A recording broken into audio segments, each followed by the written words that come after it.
एक बार एक किसान भगवान से बहुत ही नाराज हो गया। किसान बहुत मेहनती था। बहुत मेहनत से वह खेतों में अनाज उगाता, उसकी देखभाल करता, पर अक्सर उसकी फसल खराब हो जाती।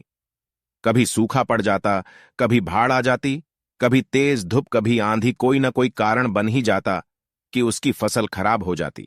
एक दिन वह किसान गुस्से में आसमान की ओर देखकर भगवान से कहा, हे ईश्वर, आपको लोग सर्वज्ञाता मानते हैं कि आप सब जानते हैं, कहते हैं कि आपके इच्छा के बिना एक भी पत्ता नहीं हिलता।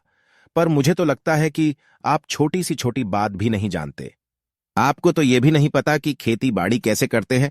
अगर आप जानते होते तो हर समय जो बाढ़, आंधी और तूफान आते हैं वो कभी नहीं आते। आप नहीं जानते कि कितना नुकसान उठाना पड़ता है हम किसानों को। यदि आप मेरे हाथ में यह शक्ति दे दे कि जैसा मैं चाहूं वैसा मैं मौसम कर दूं, फिर आप देखना मैं अन्न के भंडार लगा दूंगा। भगवान इस किसान के तीखे वाक्य सुनकर मुस्कुरा रहे थे और वह किसान के सामने प्रकट होकर बोले, मैं आज से तुझे यह शक्ति देता हूं कि तुम अपनी खेतों पर तुम्हारी जैसी इच्छा हो तुम वैसा मौसम करो। मैं बिल्कुल भी दखल नहीं दूंगा, तुम्हारी इच्छा से सब कुछ होगा।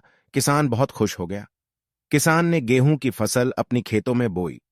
जब उसे लगा कि खेतों को धूप चाहिए तो खेतों को धूप मिले, जब पानी चाहिए तभी पानी, वर्षा, आधी, तूफान, बाढ़, कुछ भी उसने अपने खेतों पर आने नहीं दिया। किसान के खेत में इस वर्ष ऐसी फसल हुई जैसी कभी नहीं हुई थी। हरी भरी लहलहाती फसल। मन ही मन वह बहुत खुश हो गया और सोचने लगा, अब सबूत के साथ दिखाऊंगा भगवान को कि इसे कहते हैं शक्ति का सही उपयोग। मेरी सफलता देखकर उन्हें अपनी नियम जरूर बदलने पड़ेंगे। कुछ दिन गुजरे, फसल कटने को तैयार हो गई। किसान बहुत उत्सुकता के साथ फसल को काटने लगा, पर जैसे ही उसकी नजर गेहूं की बालियों पर गया तो उसने अपना सिर पकड़ लिया और वह रोने चिल्लाने लगा। गेहूं की एक भी बाली के अंदर गेहूं का दाना नहीं था। सारी बालियां अंदर से खाली थीं। किसान बहुत दुखी हो गया।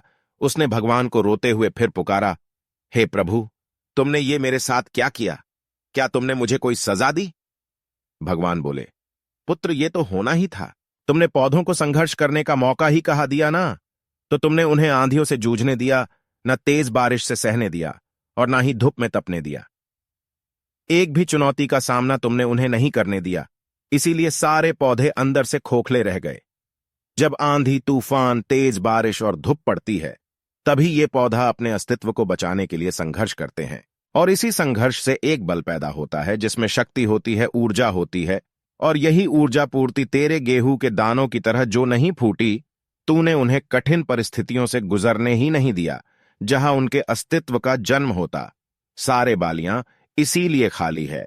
इसमें एक भी गेहूं का दाना इसलिए नहीं है क्योंकि तुमने अपने पौधों को संघर्ष कराया ही नहीं।